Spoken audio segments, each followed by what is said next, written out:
আমরা এখন যে কোয়েশ্চেনটা নিয়ে ডিসকাস করব এটা একটা ফ্রিকশনের প্রবলেম। আমি ফার্স্টে প্রবলেমটা ড্র করছি এবং এক্সপ্লেন করছি প্রবলেমটাকে কি আমাদের বের করতে হবে।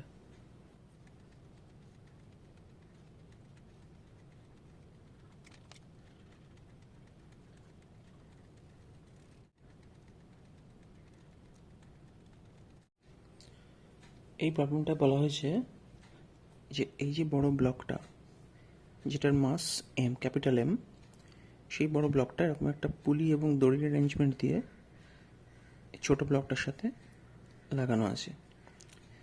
আমাদের বের করতে হবে বড় ব্লকটার অ্যাক্সেলারেশন কত।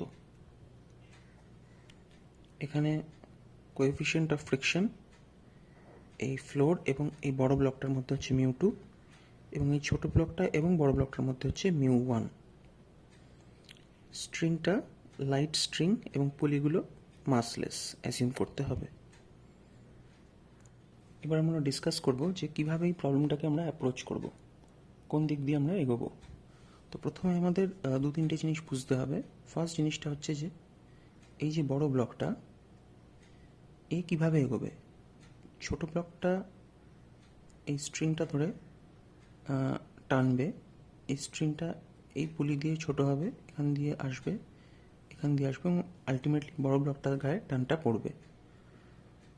তো এই ছোট ব্লকটা এই নিচের দিকে যাবে এবং বড় ব্লকটা ডান দিকে যাবে। তো বড় ব্লকটা যখন ডান দিকে যাবে স্বাভাবিকভাবেই ছোট ব্লকটাকে নিয়েই ডান দিকে যাবে। তো ছোট ব্লকটার একটা কমপ্লেক্স মোশন হচ্ছে, মানে ও নিচের দিকেও নামছে এবং তার সাথে সাথে বড় ব্লকটার সাথে ডান দিকেও যাচ্ছে। এই ব্যাপারটা বোঝা খুব ইম্পর্ট্যান্ট।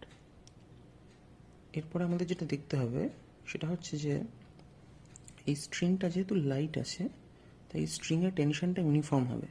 এখানেও যা টেনশন হবে এখানেও তাই টেনশন হবে, এখানেও তাই টেনশন হবে, এখানেও তাই টেনশন হবে।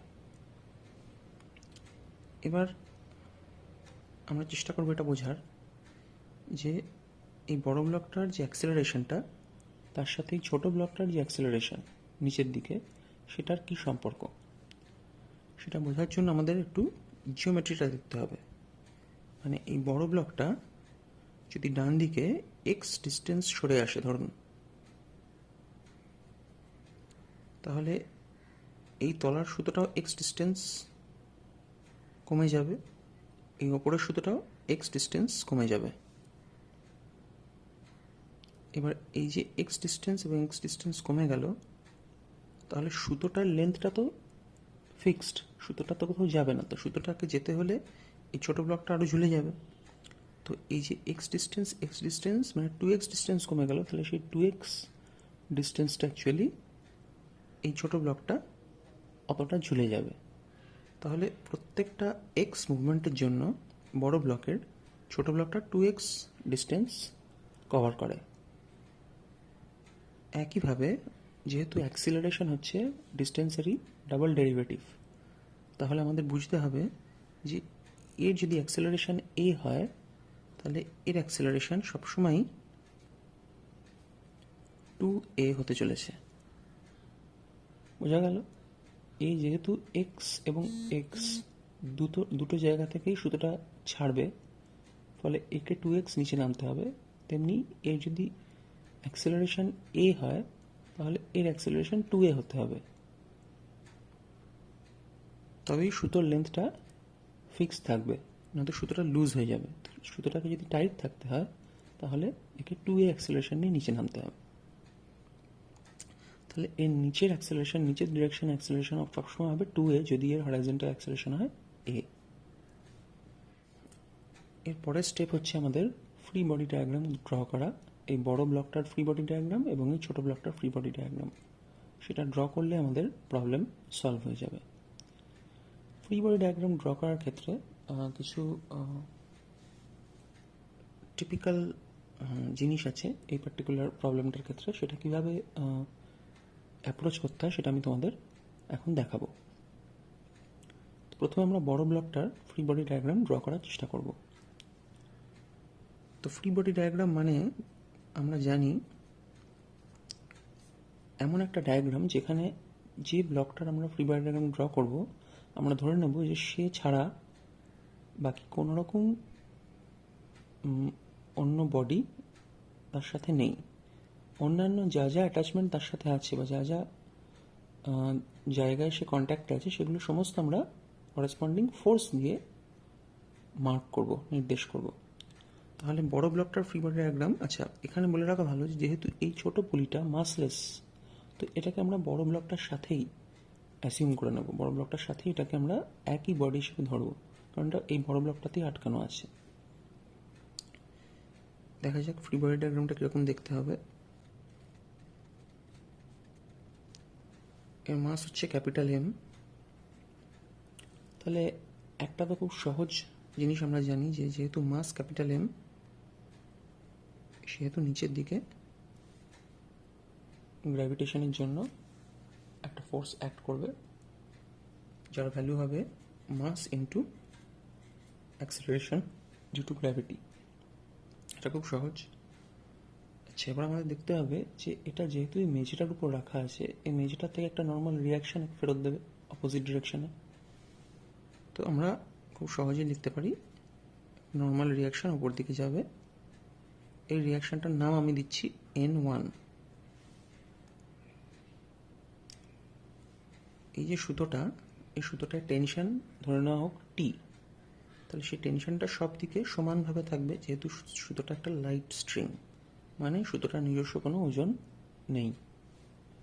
টেনশনে সবসময় নিয়ম হচ্ছে যে যে বডি থেকে আমরা টেনশনটাকে অ্যাক্ট করছি সেই বডি থেকে টেনশনটা একটা অ্যাওয়ে ফোর্স, মানে যদি এই পুলিটার উপরে টেনশন আমরা দেখি, তাহলে এই সুতোর টেনশনটা এই পুলিটায় এই ডাইরেকশনে কাজ করবে।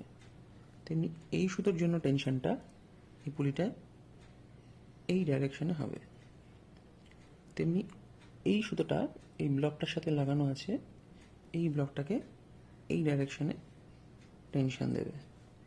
যেহেতু সুতোটা লাইট স্ট্রিং, সব করা টেনশনারই মান সমান, এবং আমরা ধরে নিচ্ছি সেটা হচ্ছে টি। এবার দেখতে হবে আমাদের কি কি ফোর্স রয়েছে এই ছোট ব্লকটার জন্য। ছোট ব্লকটা যেহেতু এর গা দিয়ে নামছে এবং এই বড় ব্লকটা ডান দিকে অ্যাক্সেলারেট করছে ছোট ব্লকটাকে সমেত, তাহলে ছোট ব্লকটার কারণে স্বাভাবিক কারণে একটা রিয়াকশন ও এদিকে পাবে। ও অ্যাক্সেলারেশন করার চেষ্টা করছে এদিকে, তাহলে ছোট ব্লকটা ওর গায়ের আগেনস্টে একটা ফোর্স এইদিকে ক্রিয়েট করবে, একটা রিয়াকশন ফোর্স। আমরা ধরে নিচ্ছি সেই ফোর্সটার নাম N2। এবার ফ্রিকশন ফোর্সগুলোকে আমরা লিখে ফেলব। এই ফ্রিকশন ফোর্স লেখার সময় আমাদের একটা জিনিস মাথায় রাখতে হবে যে কোনো বস্তুর যেদিকে মুভমেন্ট হয় ফ্রিকশন সবসময় তাকে উল্টো দিকে অ্যাক্ট করে তার ওপর। মানে বস্তুটি যদি ডান দিকে যেতে চায় তাহলে ফ্রিকশন বাঁ দিকে অ্যাক্ট করবে, বস্তু যদি উপর দিকে উঠতে চায় ফ্রিকশন সবসময় ডান দিকে নিচের দিকে নামানোর চেষ্টা করবে তাকে। তো এই বড় ব্লকটার যেহেতু আমরা ফ্রি বডি ডায়াগ্রাম আঁকছি, তো ফ্রিকশন ফোর্সটা আমাকে বড় ব্লকটার সাপেক্ষে দেখতে হবে। বড় ব্লকটার কোন দিকে মোশন সেই অনুযায়ী আমাকে তার উল্টো দিকে ফ্রিকশনটাকে লাগাতে হবে। তাহলে এই মেঝের ওপরে বড় ব্লকটা ডান দিকে যেতে চাইছে, তাহলে স্বাভাবিকভাবেই ফ্রিকশন বাঁ দিকে অ্যাক্ট করবে। ফ্রিকশনের ভ্যালু কত হবে? μ2 ইন্টু N1। N1 হচ্ছে নর্মাল রিয়াকশন পারপেন্ডিকুলার ডিরেকশনে। তেমনি আরেকটা ফ্রিকশন ফোর্স রয়েছে এই ছোট ব্লকটা এবং এই বড় ব্লকটার মধ্যিখানে। এখানে আমাদের দেখতে হবে ছোট ব্লকটা নিচের দিকে নামার চেষ্টা করছে বড় ব্লকটার সাপেক্ষে, তার মানে বড় ব্লকটা উপর দিকে ওঠার চেষ্টা করছে ছোট ব্লকটার সাপেক্ষে। বোঝা গেল? ছোট ব্লকটা যেহেতু নিচের দিকে নামছে, বড় ব্লকটার যদি ছোট ব্লকটাকে ফিক্স ধরি তাহলে বড় ব্লকটা অ্যাজ ইফ ওপর দিকে উঠছে। মানে ফ্রিকশন ফোর্সটা এমনভাবে কাজ করবে যে ছোট ব্লকটার ওপরে যখন অ্যাক্ট করবে ছোট ব্লকটাকে ও নিচের দিকে নামতে আটকাবে, তেমনি বড় ব্লকটার ওপর যখন অ্যাক্ট করবে তখন বড় ব্লকটাকে ও ছোট ব্লকের সাপেক্ষে ওপর দিকে উঠতে আটকাবে। তাহলে এই বড় ব্লকটার উপরে ফ্রিকশনের ডিরেকশন কি হবে? বড় ব্লকটা যেহেতু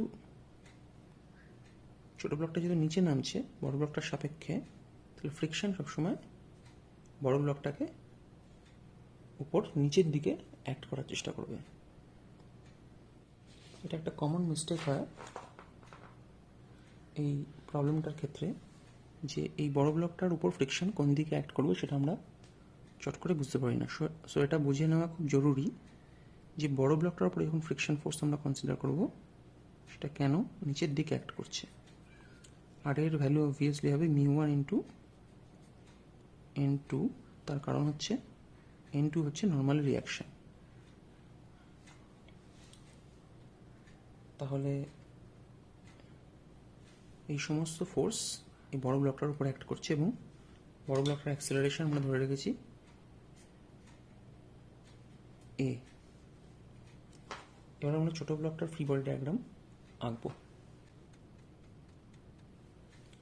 ছোট ব্লকটার ফ্রি বডি ডায়াগ্রামের ক্ষেত্রে যেহেতু এর মাস স্মল m, তাহলে খুব সহজেই আমরা লিখে দিতে পারি যে এর উপর নিচের দিকে ফোর্স অ্যাক্ট করবে mass into acceleration due to gravity mg। ছোট ব্লকটার উপর টেনশন অ্যাক্ট করছে সুতোর জন্য, ছোট ব্লকটার থেকে দূরে যাচ্ছে টেনশনটা,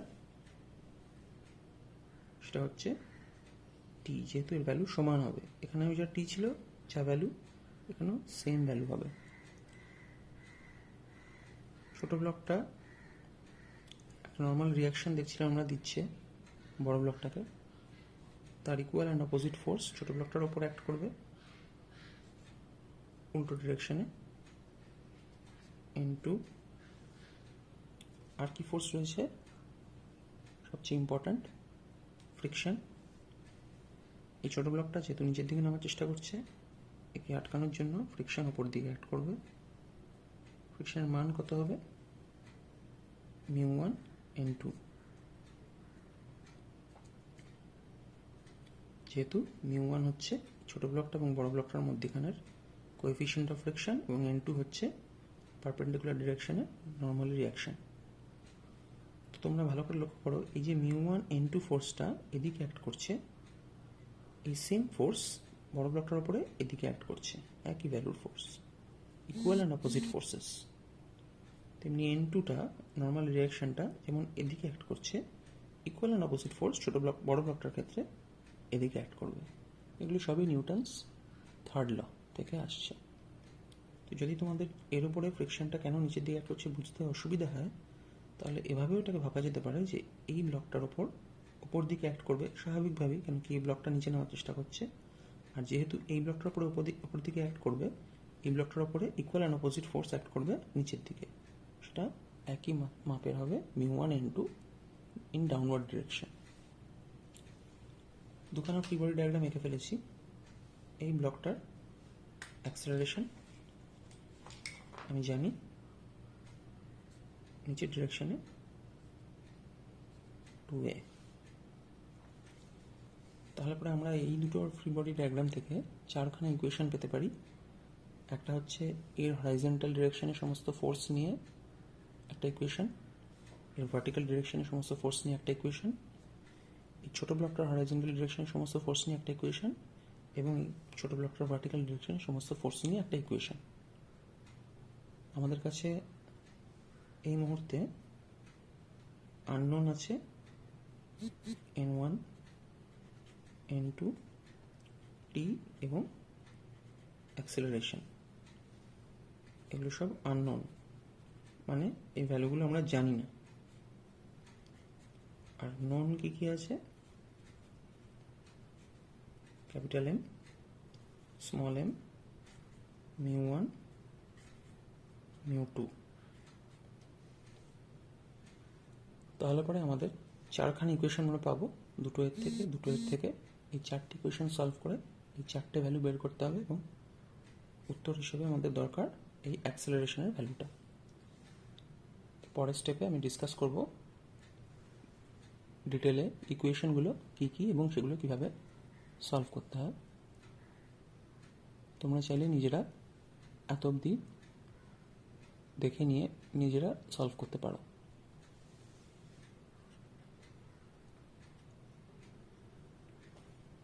তাহলে আগে আমরা বড় ব্লকটার ফ্রি বডি ডায়াগ্রাম থেকে যে দুটো ইকুয়েশন বের হবে সেগুলো লিখে নিই। ফার্স্টে আমি দেখছি হরাইজন্টাল ডিরেকশনে কী কী ইকুয়েশন, কী কী ফোর্স অ্যাক্ট করছে। খুবই সহজ।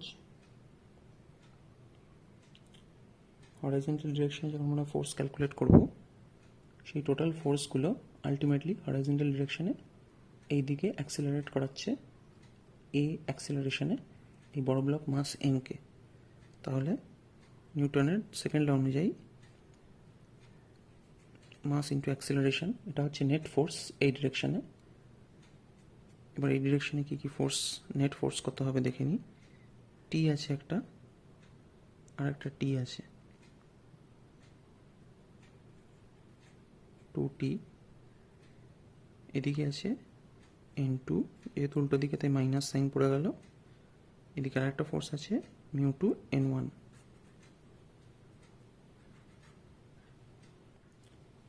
তাহলে বোঝা গেল এটা একটা ইকুয়েশন।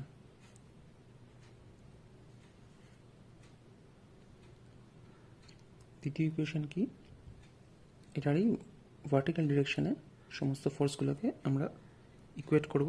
ভার্টিক্যাল ডিরেকশনে কোনো অ্যাক্সেলারেশন নেই, তার মানে সমস্ত ফোর্স ক্যান্সেল আউট হয়ে যাচ্ছে। তাহলে কী কী ফোর্স আছে এখানে বুঝতে হবে আমাদের। একটা ফোর্স আছে আমরা দেখতে পাচ্ছি n1, আর এদিকে দুটো ফোর্স আছে mg আর μ1 n2। তাহলে খুবই সহজ, আমরা লিখতে পারি n1 একদিকে equal to mg plus μ1 n2। আর একটা ফোর্স কিন্তু আমরা এখানে রয়েছে, সেটা হচ্ছে এই টেনশনটা, এও নিচের দিকে অ্যাক্ট করছে, সেটাকে আমাদের লিখে দিতে হবে। এটা হলো আমাদের ইকুয়েশন নাম্বার 2।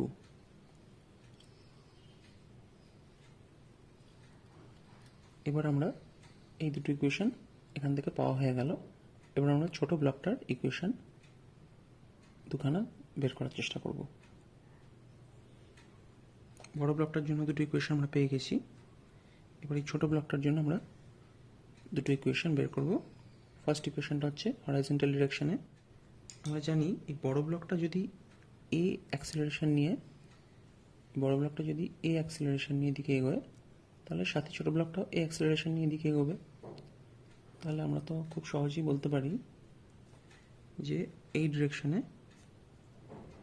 এই ছোটো ব্লকটার অ্যাক্সেলারেশন হচ্ছে স্মল এ। তাহলে পরে এই ডিরেকশনে আর কোনো ফোর্স নেই, শুধু n2 আছে। তাহলে আমরা লিখতে পারি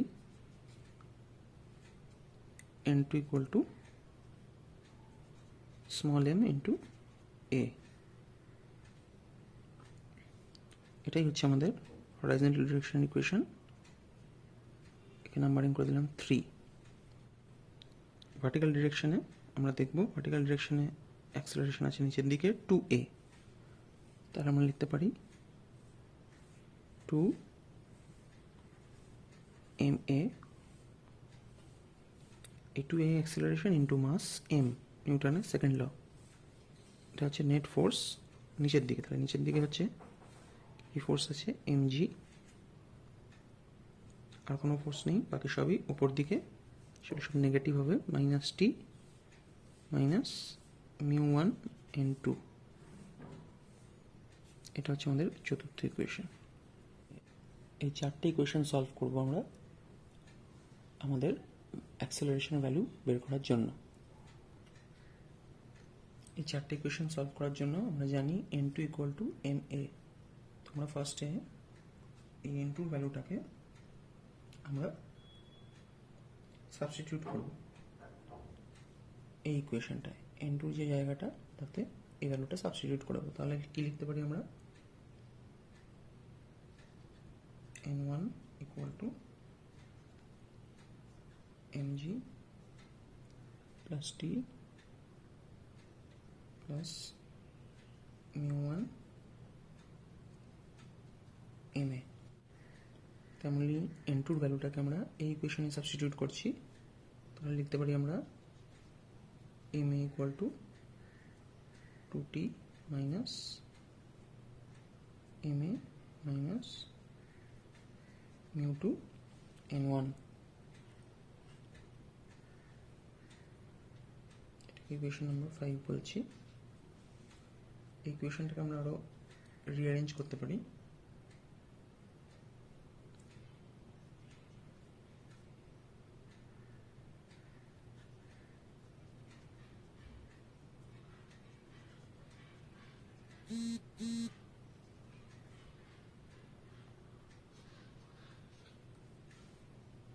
ঠিক একইভাবে আমরা ইনটু ভ্যালুটাকে এবার এই ইকুয়েশনে সাবস্টিটিউট করব। তাহলে কি বেরোবে, এটাকে রিঅ্যারেঞ্জ করতে হবে।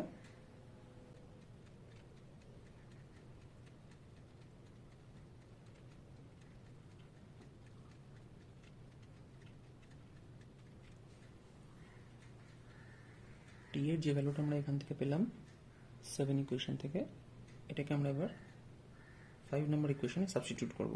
এই টি এর ভ্যালুটাকে আমরা এখানে লাগিয়ে দেবো। তাহলে কি পাবো,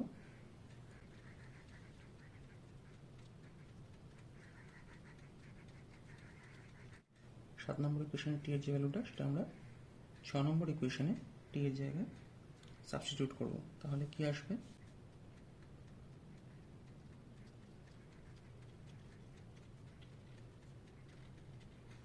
আমরা চেষ্টা করব n1টাকে আলাদা করতে।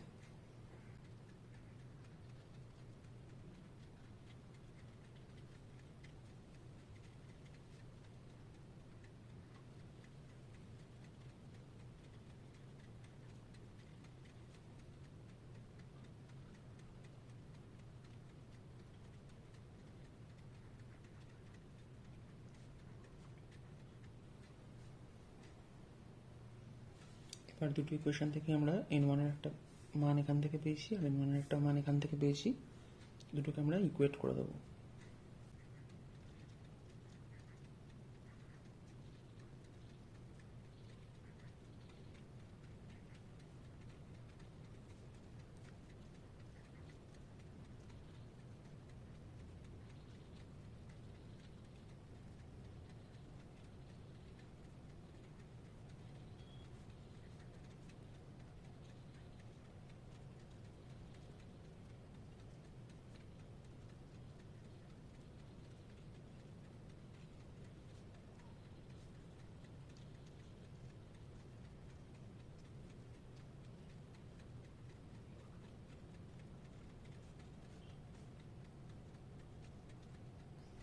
আমরা মাইনাসটাকে ওদের থেকে ক্যান্সেল আউট করে দিচ্ছি, তাহলে জিনিসটা ইকুয়েশনটা দেখতে ঠিকঠাক হবে।